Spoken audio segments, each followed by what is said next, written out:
From the Broadcast Center at BCIT's Burnaby Campus, this is All Talk Radio. You're listening to 1680 The Crow. Good afternoon, I'm Kiara Collins, and this is your news update at noon. The controversial report commissioned by the Vancouver Police Department that says $5 billion a year is being spent on the city's social safety net. Supposedly $1 million is spent daily in the downtown east side, according to a report by the Alberta-based Health-Seeking Technology. This is also being criticized by the city's mayor and BC Public Safety Minister Mike Farnworth. They call the report not useful, deceptive, and that the city will not rely on its data.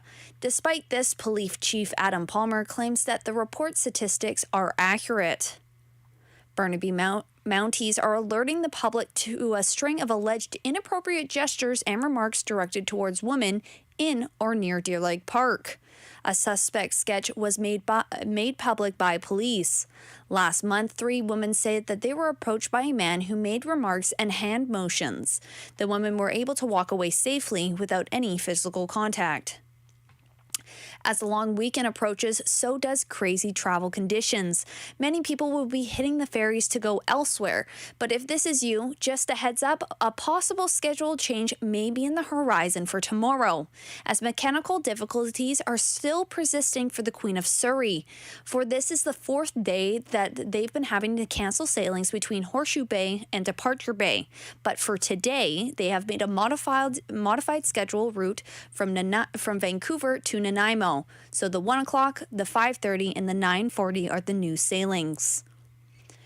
In about 15 minutes this afternoon, the Abbotsford Mayor Ross Simons, Public Safety Minister Mike Farnworth, and Sumas First Nations Chief Dalton Silver will provide an update on the flood recovery and prevention plan. The federal government provided a $5 billion recovery fund last December.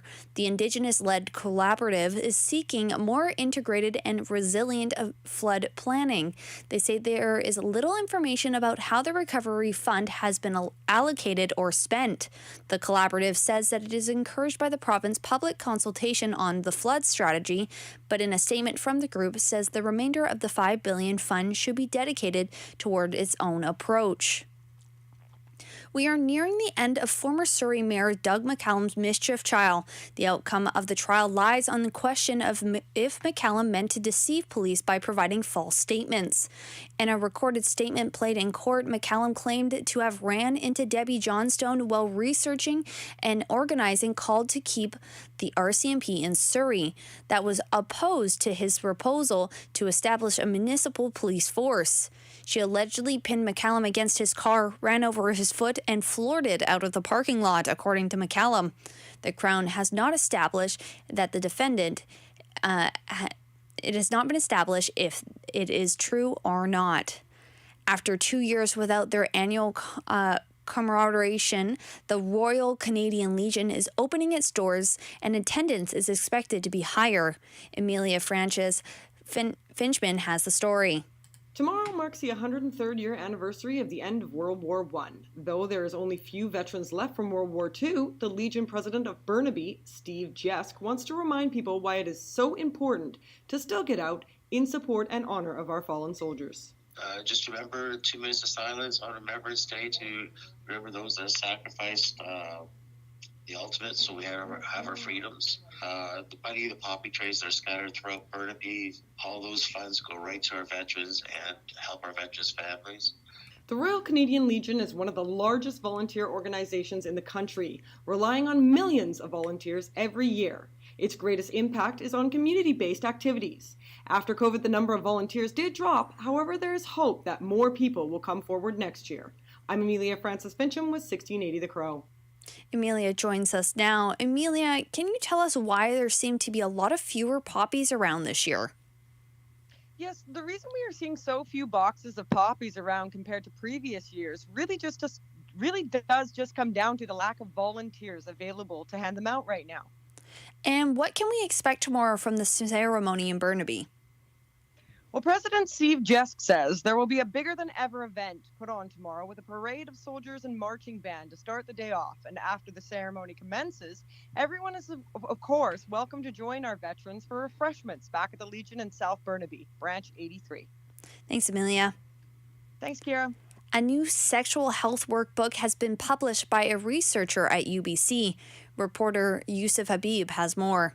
A new workbook by a UBC professor highlights the importance of mindfulness during sexual intercourse. The book was released following years of research on sexual difficulties such as experiencing past trauma and lack of desire. Dr. Lori Brotto, psychologist and director at UBC's Sexual Health Research Lab, says that prioritizing sexual communication and openness is key to a healthy, lasting relationship. So it doesn't matter the number of orgasms or the frequency of your sex. It's really, do you continue to prioritize this and talk about this with a partner? And those are the people that continue to have long-lasting sexual satisfaction in their life. Mindfulness training has proven to have stronger effects than when compared with other psychological or medicinal approaches. Yusuf Habib, 1680, The Crow. Joining us now is Yusuf Habib. Yusuf, what exactly is mindfulness in sex? Well, Kiara, mindfulness is just the practice of being in the moment so that your body and mind are connected with whatever you're experiencing. And this really enhances the feeling of sexual intimacy and comfort between partners. And who can stand to benefit from the mindfulness techniques illustrated in the book? Well, the book was initially written for people who've experienced difficulties during sex. This could be such as a lack of sexual desire due to illness or even past sexual trauma. But really, anyone who wants to improve sexual connection with their partner would find this book useful. Awesome. Thank you so much, Yusuf. Thanks, Kara. Canada's top doctor says when it comes to a seasonal respiratory illness, we have already been seeing a difference this fall and winter season compared to last 2 years. Dr. Teresa Tam says COVID-19, influenza, and RSV has created a dynamic that is putting a lot of pressure on hospitals. So not only have the COVID-19 not done with us, even though we're fatigued, we're seeing the influenza really rising quite steeply right now. It's going to be different in the different parts of the country, but in general, that's just beginning to climb. And then RSV, that began a little while ago, is still at a very high level.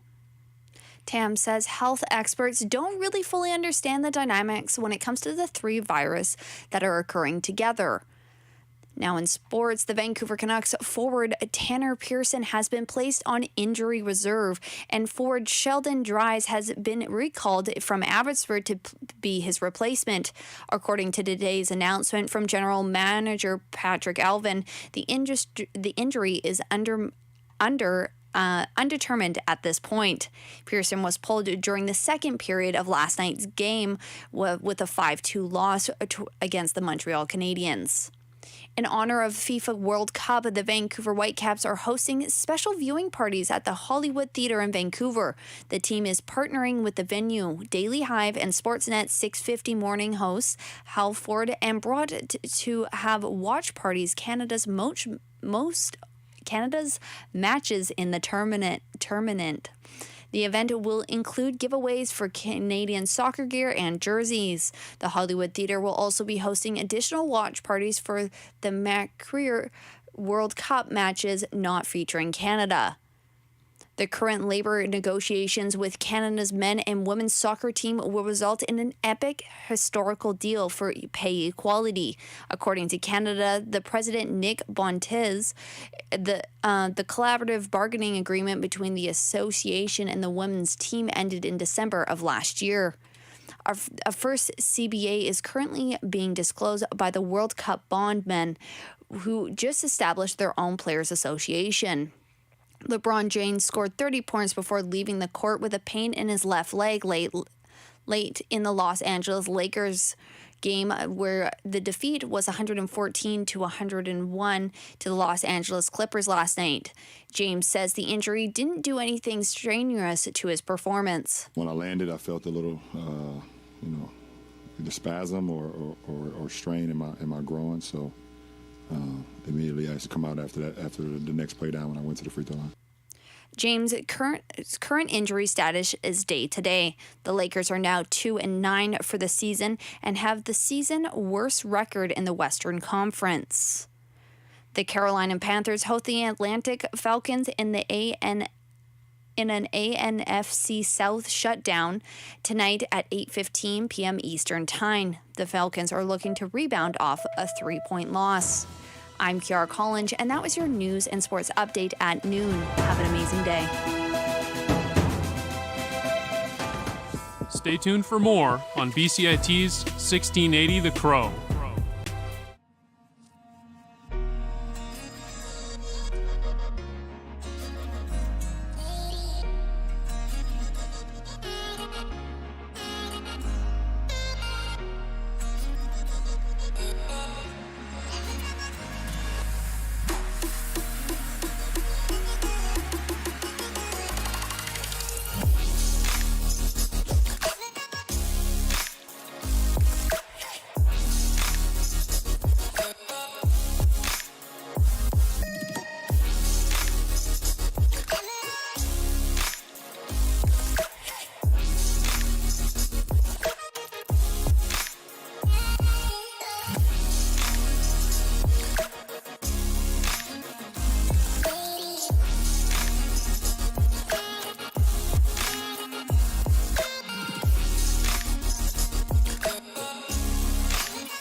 It's extremely important for people to stay healthy and to stay active as much as possible.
Everything is changing to digital. Everything is online. People aren't just waiting for the 6 o'clock news anymore. People want their news right now. They want to be able to go onto their smartphone, onto the internet, and see the news that they want to see.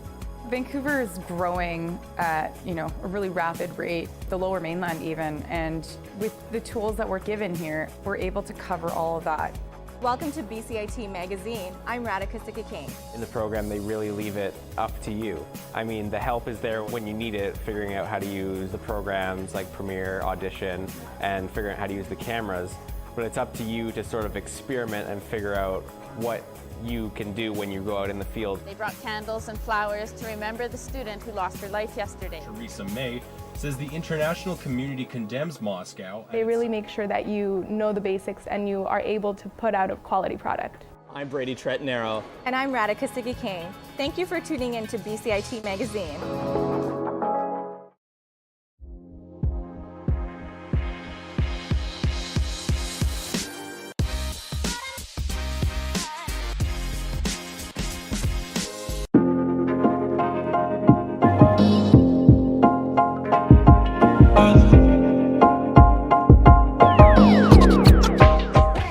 Hi, I'm Jasper Chu, a host for 1680 The Crow. Today on our companion call, we're going to be discussing the issue of international students here in Canada.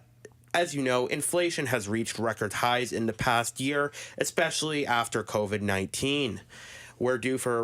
Economists say we're due for a recession, but that aside, international students actually make up a huge portion of Canada's growing economy.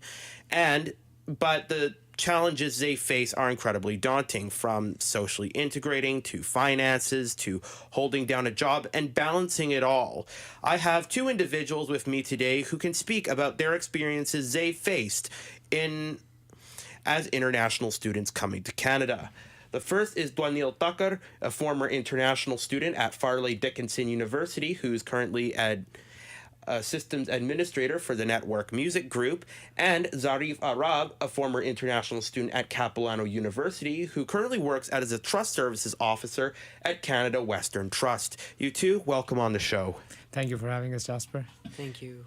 So, the first point I wanted to touch on is most international students see coming to Canada as a stepping stone to permanent residency. What made you guys want to come to Canada, become an international student and work up to permanent residency? I guess the fact that there was an opportunity to come here, and from this process you can get into a better opportunity even faster compared to what others have to do, like finding a job in their home country. Perhaps the standards are not up to what the standards are in North America, so it feels like it might be a bit more difficult. But basically, it's kind of like that. It's a fast way to get into an economy you already know is good. Also, I think we have to consider that coming from the country that we are coming from, there's a lot of people there, right? So there's a lot of competition to get into positions and get opportunities that you really want to do. So maybe it might be a little bit easier here in Canada, in a way. Like financially, you will have a better lucrative chance than you would have in India, for sure. And you guys were from the state of Gujarat in India. Just briefly describe what were conditions like there in terms of like trying to search for a career, secure post-secondary education, and get like a good job. Like, was it like very competitive? Was it opportunities very little? Just briefly describe. So I would not say that the opportunities were little. There's an abundant amount of opportunities there, especially the career I was looking for, which was in computing. Basically, Gujarat, the city Ahmedabad, has been one of the IT hubs of India, and there's been a lot of companies that have been come up from there or are resident there. But the thing is, the competition there is like a lot.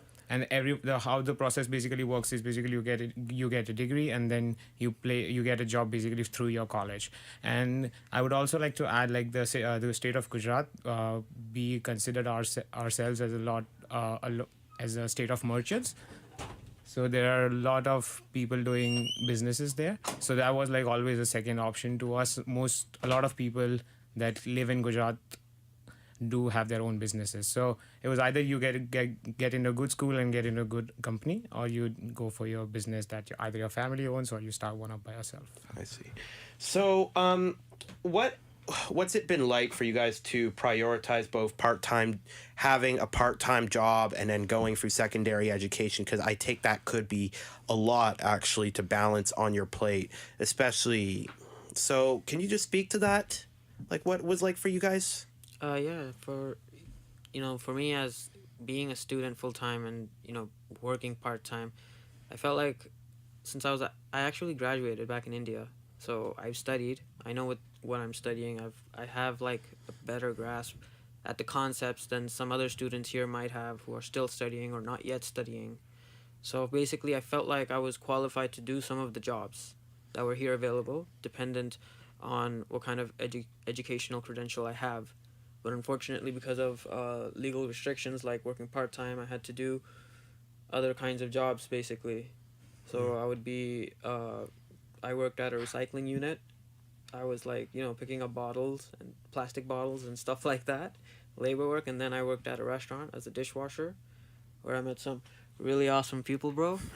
But yeah, so basically it was like that. It was just kind of like study when you had to study and work whenever you had time to earn some money. That's it. And what was it like balancing that with schoolwork and then going to classes? Like, did it take a lot of energy out of you? Did you have very little time for yourself? Like, describe, what is it like balancing it day to day? I feel like for like me and for like Dwanil, because we're already graduates, we've actually... Like when you held the part-time job and while you were attending school at the same time? Yeah, no, I'm speaking to that. Okay. So it's like we've already done a lot of the things that we've learned here already. So it's like, it's like our whole undergraduate degree was like a warm-up, and then this was the race, and we did well in the race. You know what I mean? It's like I already know a lot of the things that I've had to learn here. And it's honestly, it's if you choose to focus a little, you can get really good at it if you want to, but it's not like it's the end of the world if you're not good at it. To frame it in a different way, I would say that what he's trying to impose is that the education that we get back home is much more competitive, much more taxing than the education system here. Like, the system here much more helps us in the way that we think and in the way that we learn, because we are used to learning 6 to 7 different courses a semester, and then you come here and you're learning like 3 or 4 for your masters. That also those subjects are deep, that's another thing, but still you have the concepts back from home when you're doing like 6 and 7, so you're already used to doing a lot of schoolwork, and then here the load of school, I would say, gets lesser and lesser compared to what we had back home. And then you add on to that the part-time jobs that we did. I started working in a restaurant, funny enough, in the food business. And it's a day-to-day, I would say, was more like, I would not consider it for day-to-day, more like a week-to-week was the whole schedule, because you would be like going to school like 4 to 5 days a week, and then you also be working like 4 days a week at least. And it would be like you would be juggling from either you go to class and then you directly go to your work, or you go to work and then do a class, or you do your work in between your classes.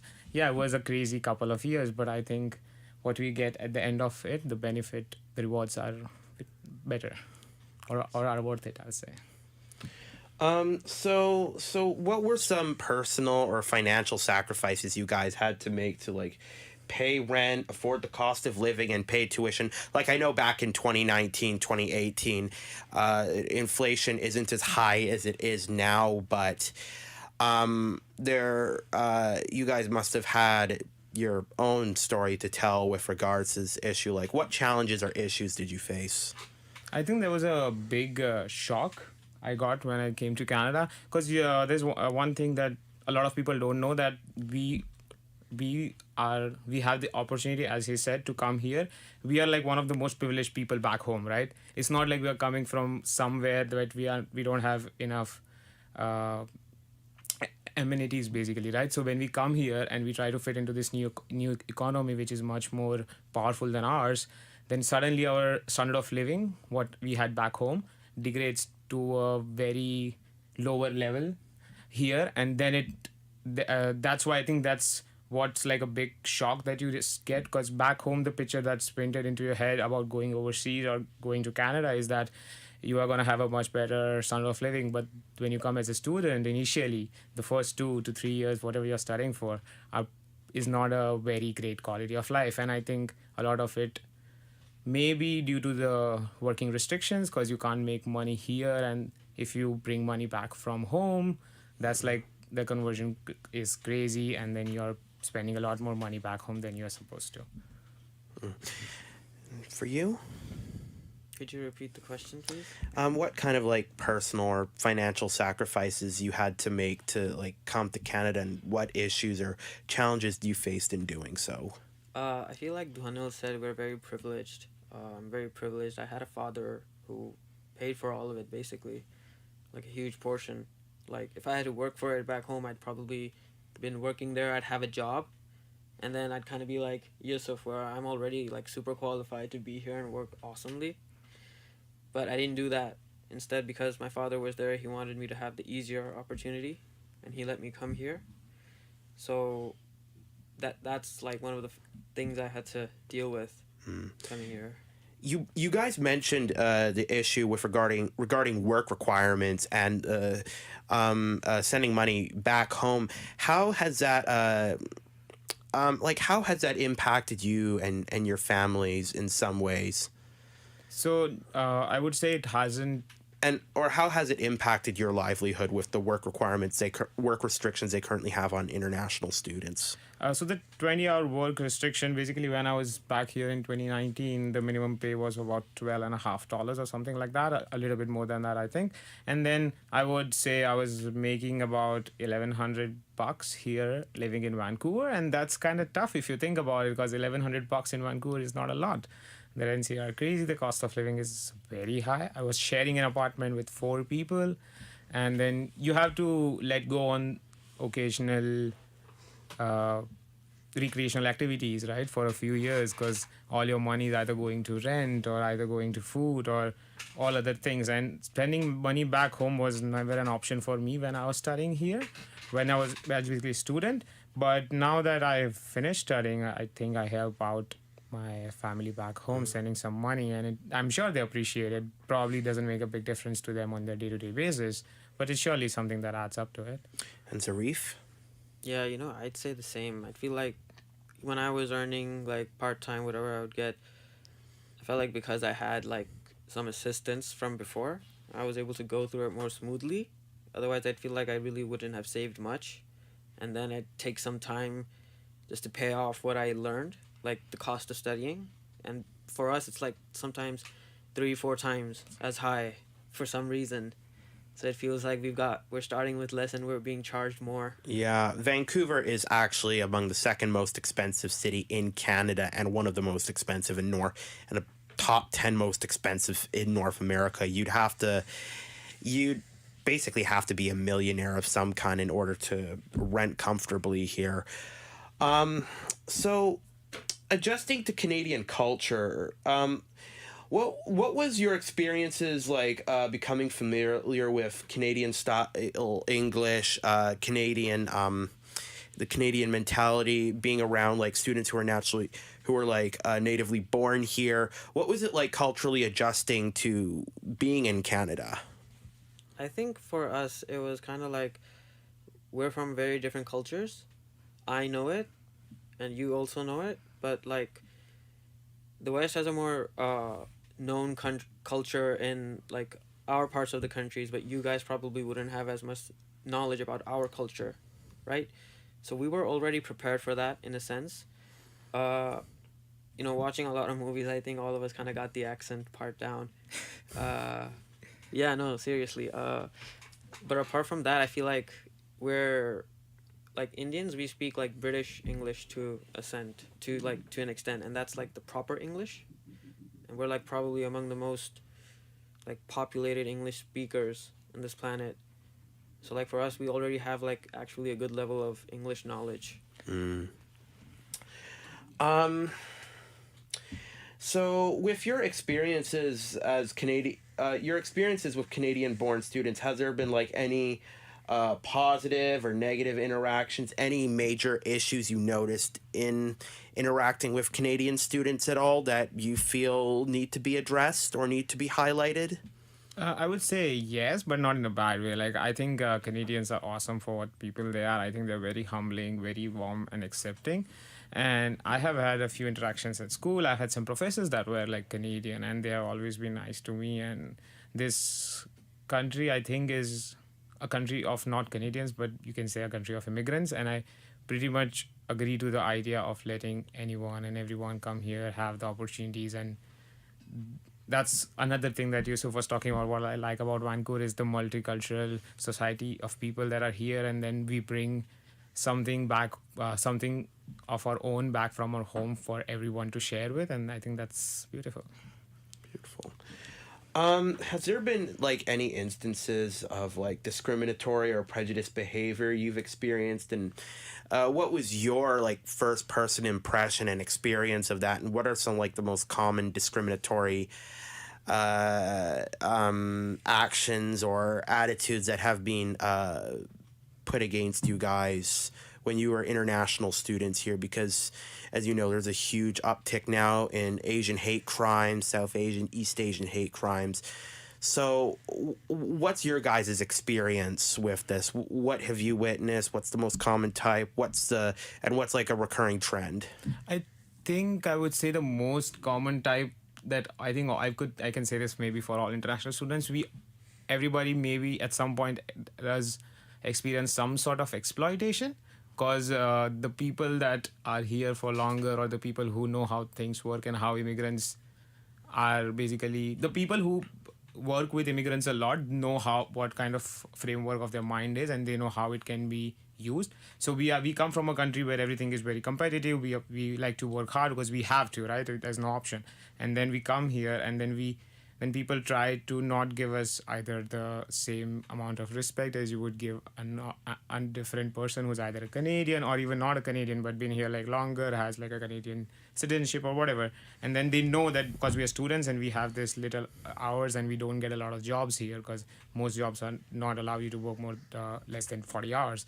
So they know that these are the only few places where you can basically work, and they know you need them. So there is obviously, I think, some kind of exploitation that happens at all levels, and I think I've experienced that a fair bit. Zarif? To be very narcissistic, I feel like I'm too charming to be discriminated against. No, honestly, I think I'm like one of the few who don't really get to experience that. Like, some people get it much worse. I've seen it happen with some people. That hasn't happened to me as of yet. But I feel like those instances when that does happen, it really happens like in a really wild situation where there's complete inappropriateness. But apart from that, like if you're well enough, if you stay well enough, you can express your ideals freely and you can do it calmly.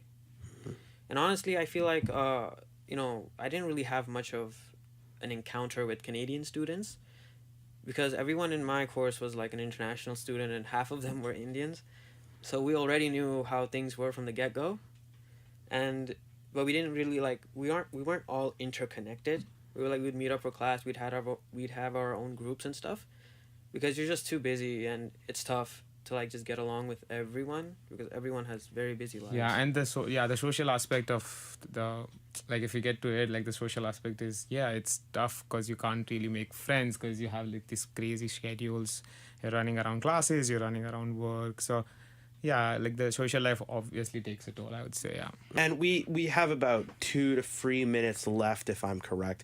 What do you guys think needs to change with regards to how international students are assisted by the provincial and federal governments going forward? Because you guys brought up some pretty good issues, exploitation by employers. What else? Those were one of the issues, and also working hours. What do you think needs to happen going forward? What do you think changes need to be made to better accommodate international students' living situation? I think it's a tough call, if I would say, because right now, I don't know if you know, but the news is from November 15 for a year, they are letting students work more than 20 hours. And I kind of, they say it's because of the inflation and they need the workforce, but I think it's a tryout to see how things work. But it's tricky because if you let students work for 40 hours, then what's a possibility is that students migrate here just for work and not actually for studying. I think that's a tough situation because if I don't know right now, but looking back, if I had 40 hours to work, I would be probably studying less because I needed that money at the time. So I think maybe more to see in terms of how the costs can be reduced, or they can be given some kind of a subsidy to help out with school or something like that. I don't know, but yeah. I feel like if they didn't charge international students more, and if we didn't have this working restriction on us, we would probably be able to pursue certain opportunities that would otherwise be available to us, or we could pursue in a manner of speaking, but we are not able to because people don't prefer students as employees. Like for us, we have restrictions, so there's this whole legal aspect.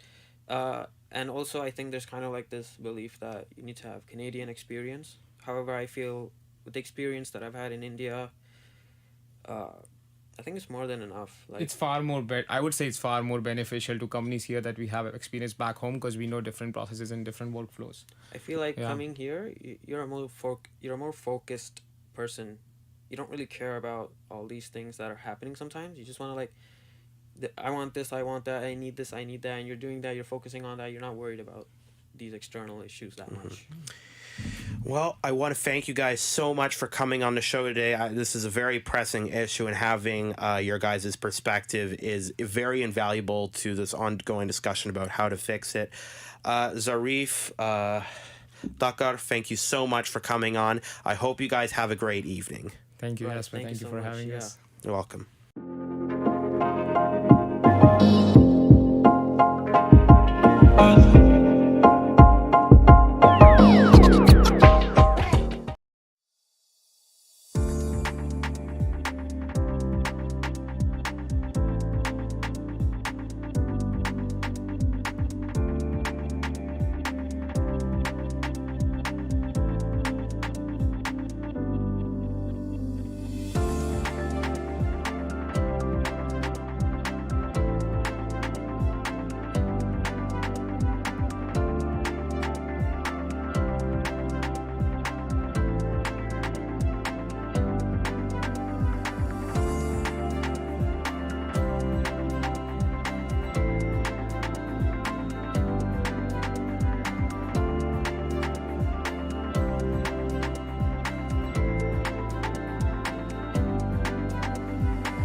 I dream a lot about the day that my family will arrive here in Victoria. And I just dream about showing them around, about this place that became my home. Looking back to that moment, I could not bear the fear in my mom's eyes. The sponsors are gonna be playing a big part in supporting my family after they arrive to Canada, to give them a sense of home and community. So I went to a meeting with Tam and the sponsors at the Intercultural Society, and when I learned the amount of money that needed to be raised to bring his mom and his two sisters here, I was shocked. I was shocked, upset, thinking, why does it have to be so much? We have formed a sponsorship group of 12 amazing individuals and supporters who reside here in Victoria on the island. And we work with ICA, who's a sponsorship agreement holder. They work in coordination with the Canadian government. And these organizations are giving number of seats every year to sponsor refugees. We're so lucky to get a seat finally after 5 years. You know, his family is just at a risk. I have no idea how he manages each day with his mental health. It's actually amazing how he keeps it together. He's such a hard worker. He's been working. I know that he's been not only doing that, but school on top of it and doing exams, and he blows my mind. You know, we don't appreciate how good we have it here in Victoria. You know, we live in a very wealthy place, a very safe place, and now we know with Ukraine, like that was thought to be a safe place too, and now it's not safe. Syria was once thought to be a fairly stable, safe country to live in. I just can't believe the circumstances they have to survive each day compared to even third world other countries that are out there. It's a whole different level of struggle in places like Syria. We had met on Zoom last week, I think, with his two sisters and his mother, and they are really beautiful people, and they live in appalling conditions right now in Lebanon. They're illegal refugees, they're not allowed to work, they can barely put food on the table, they get by on what TAM can send them in terms of money. There's been quite a few hard days where he just wants to chat with them, and until that moment happens, he has that fear in him of, like, are they still there? Are they still breathing? And that's a reality for him every hour, every day. اوكي عادي. كيفكم صباحو؟ تمام صباح الخير. صباح الخير. هاي يا مامي. كيفك يا قلبي؟ اشتغلتم كيفكم انتو؟ هاي ماما كيفك؟ I left Syria, there was like an attack from all around the city, from different parties. And I wasn't sure if I would make it, you know, out of there alive or not. Around that time, like, it was really harsh. We had over like 40 missile attack on the city within like 2 weeks. So it was really bad.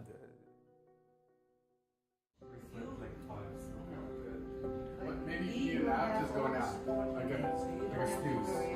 Like a minute nap, snooze. No, but also like you've done a lot, so and the mix. My mom taught me how to make Syrian club bread. I used to just watch her make it every Friday or Thursday for the weekend. So, what are you worried about? What are you worried about right now? I want to just make sure everything lines up tomorrow morning.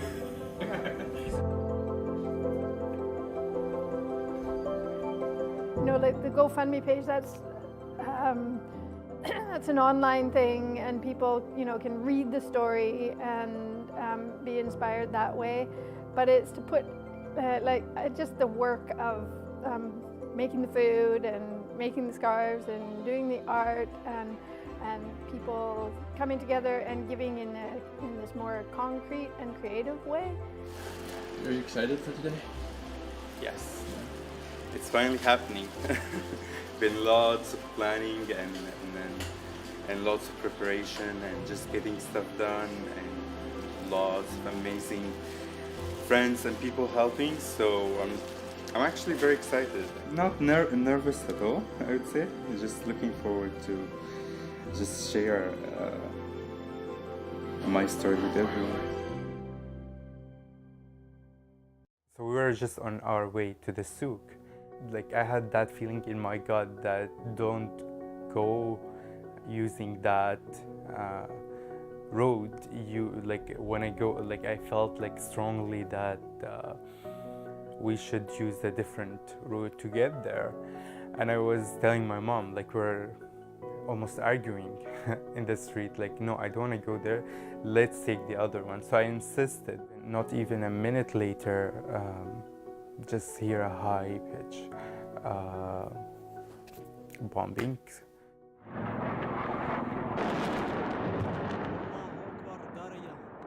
The buildings, the sky, the land felt like everything was shaking and everything was crumbling like a piece of paper.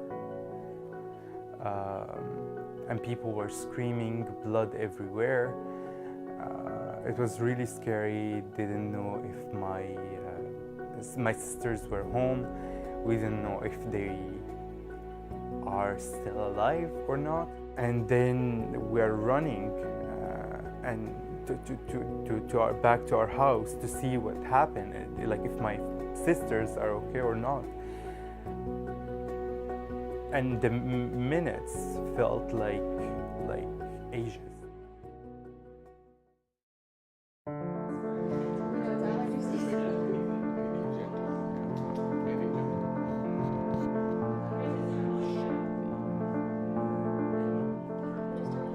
Just lots of mix of emotions, happy. Feels like home actually, with all the people, the love, really good. All three of my daughters will be here today at one point or another, either as artists or organizers, and we all live in the same city and I see them frequently, and I just can't imagine being separated from my family as Tam is from his.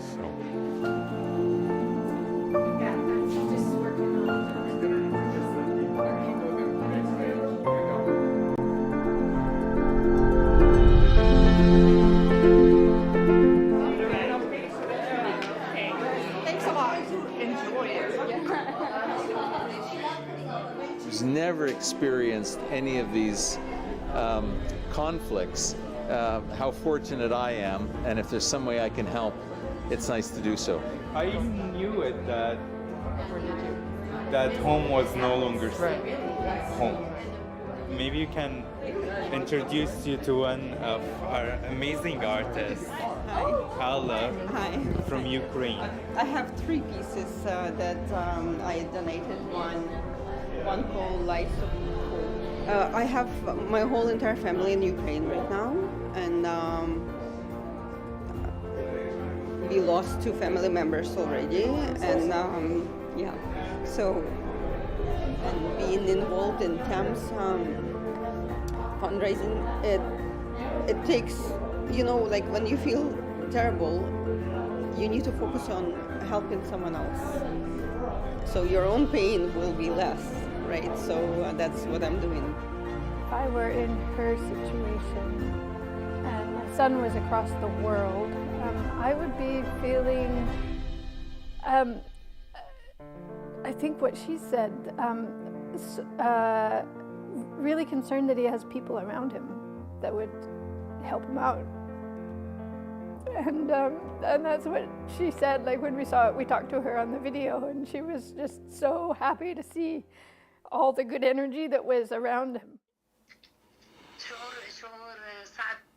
حكى هذا الشعور إنه أم وبناتها وعندها ابن وحيد يعني هو حياتها. يعني هي اللحظة اللي إني أنا بدي أكون جنب ابني، هي عم بحلم فيها بشوفها بمنامي يعني. Well, something I really like that my mom wrote me, and it just like always was always and like still stuck in my mind to this day. And she's the first page in this book is my mom. Yeah, and I always, for some reason, whatever my mom's write, I always write myself here, like in Arabic, of course, that I hope my mom lives forever and ever. My loved mom. Like always, like, and I sign it. It's like here. So that's my mom, and then here I did a heart with, yeah. So anyway, what she says in here, that life is like a train, and people in each station, they come to, like, you have new people coming and new people leaving. Some people are gonna be good, some of them might not be good, and she's saying, I really hope that your like life, or like your train, your life train is like filled with love and success.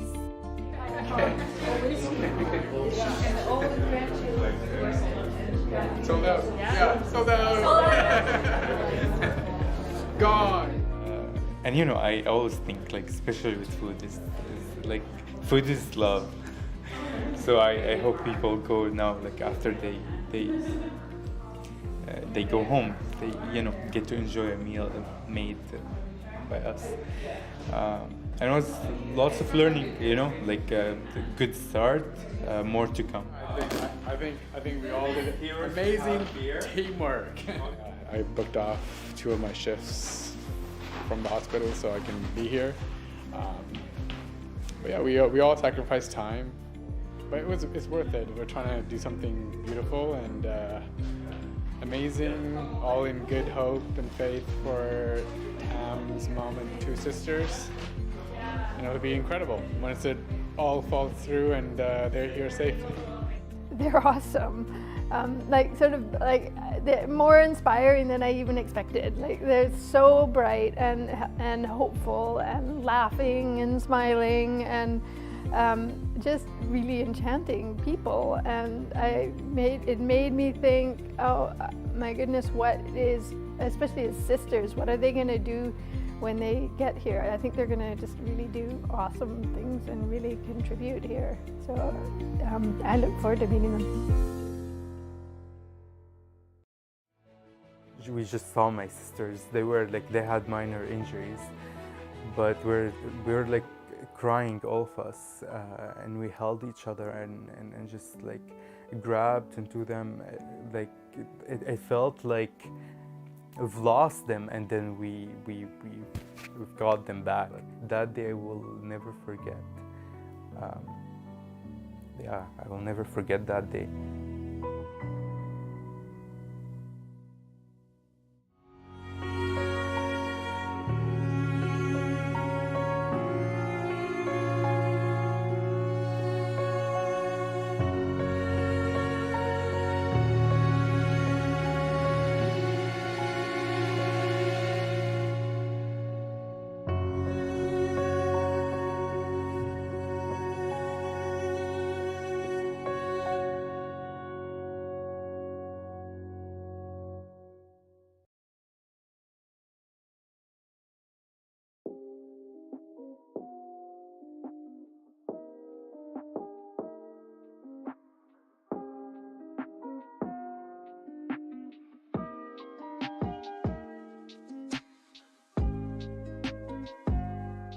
We are being gears.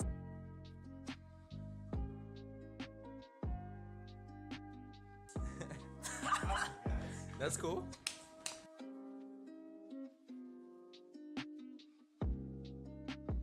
Fashion is the foundation of being gears, but I think it's also like one of the greatest factors that will even start discussion about being gears. What makes this group so special is because like they have their own identity, you know what I mean? Everybody has their own personal styles. they have their own special talents and their own creative endeavors. And I don't know, we're like the Avengers, dog. Yeah, we're. Who's who?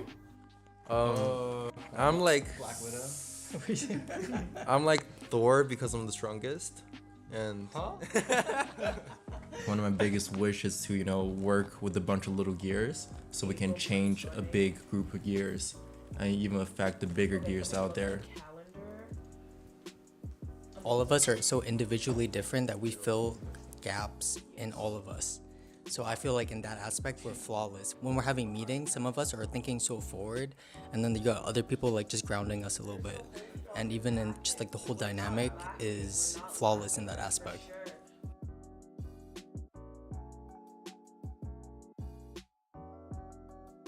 The lookbook's gonna be a showcase and also just an opportunity for us to get into the studio way more often. It's a very good starting ground for us to build our own portfolios and show people what we're capable of. Yeah, something like this, I would say is pretty good for tote bag. Yeah. Like, it's not stretchy, it's sturdy. Fashion actually like brings out a character in you. Like when you're feeling good, when you're feeling fresh, you act totally different. No Sharingan. It says Sharingan. What do you mean Sharingan? Like my full name is like Nicholas. I never tell people I never introduce myself as that. The most fulfilling thing that I can imagine out of gears is seeing other people form their own little groups because of us and just doing things. Like imagine some kids in middle school, high school being inspired to do the same things, even if they don't go anywhere with it. But to start it and just even think about it is super fulfilling. I think we should all just be looking for ways to make money and get grants, get this. If we can get a $2,000 scholarship. It just all goes back to the point of like looking good and feeling good, man. It's as simple as that. It really is, man. So 100%. If we can be like the poster child for that, to try to promote, that as much as we can.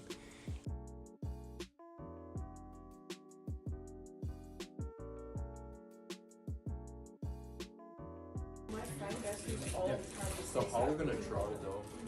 Fashion and music, there's like that culture, the culture aspect of it, it all comes together through music, through art, through clothing. It just, it's very cohesive in that aspect and it's all a part of it. We gotta draw one for the first two items. Okay, can we look at a calendar? Amazing. I think video games for sure, because I used to be a big gamer. Now I have no time, but I used to be a big gamer, and I feel like the way that they build their character design is just through the roof. Like they make something that's out of this world, and I'm like, how can I take that and make it real life? I love Naruto. Just the silhouettes that they carry. It's like very, very, it's like drapey. Still kind of on that like Asian, like the kimono type, like squared off sleeves, squared off hems, and cropped and like that type of thing. That was one of my big inspirations before. So I used to always wear like hella crop stuff. Can I say that? Crop stuff and like crop pants and like oversized sweaters and stuff like that used to be my thing. And yeah, now it's just, I don't know. Now it's just anime all over, really. And keep it straight so you see it's lined up. Keep it straight so it's lined up. Just from the positiveness, the light, the colors, everything. I think it's great, and that's what continued to inspire me. We out here. In the zoo cougar. This like motto of like looking good and feeling good, I feel like that's something you can live by.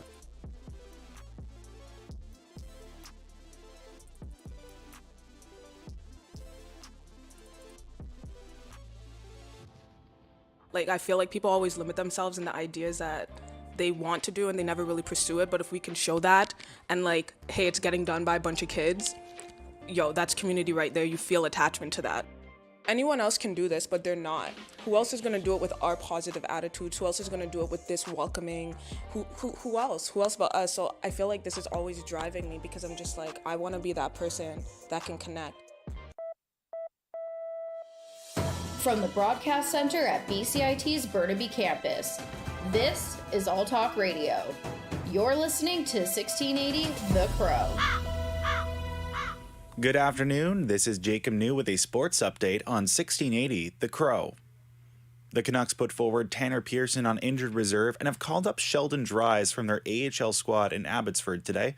Pearson left yesterday's game in the second period without any indication of what he injured or when it happened.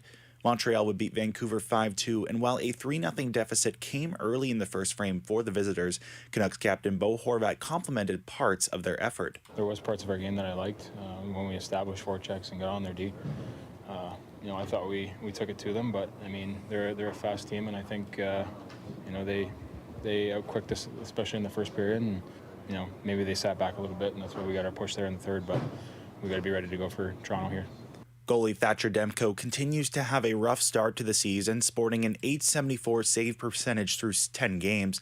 Head coach Bruce Boudreau spoke about his starting tender having to battle through his poor start to the year.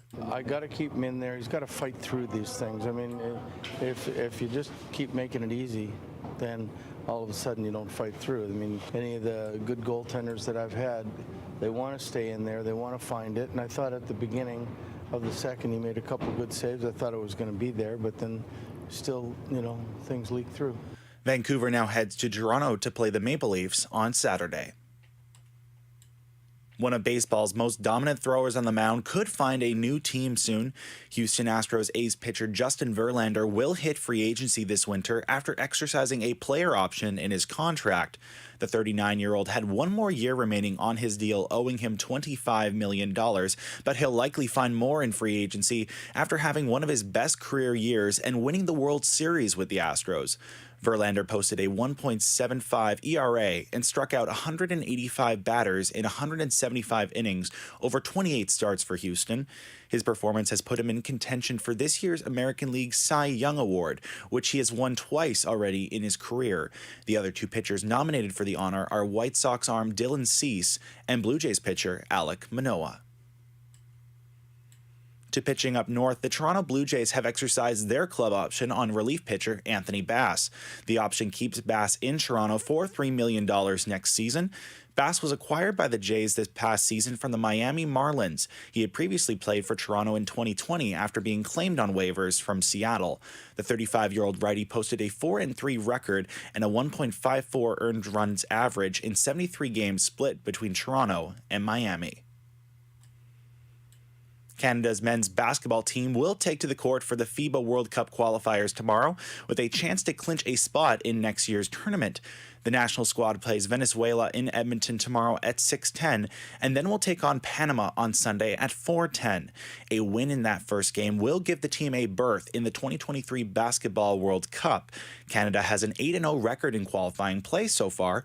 In the previous qualifier window in August, they defeated both Argentina and Panama. The Canadian men's national team is currently ranked 15th in the world by FIBA. In Scotland, Canada roared to a great start at the Billie Jean King Cup.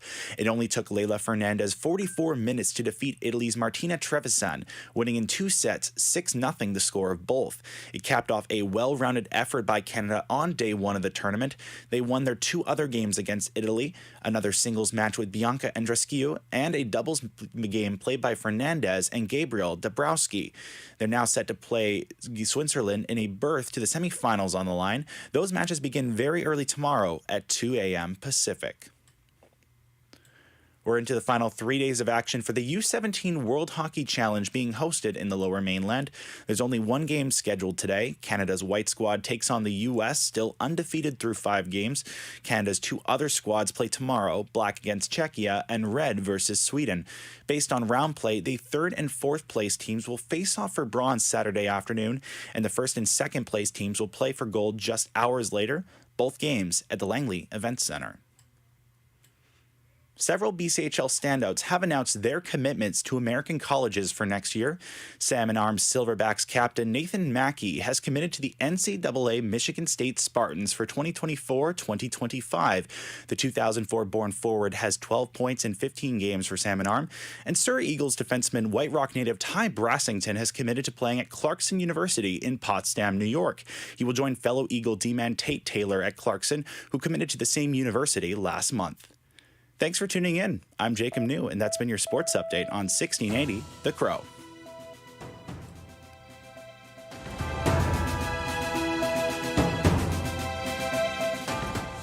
Stay tuned for more on BCIT's 1680 The Crow.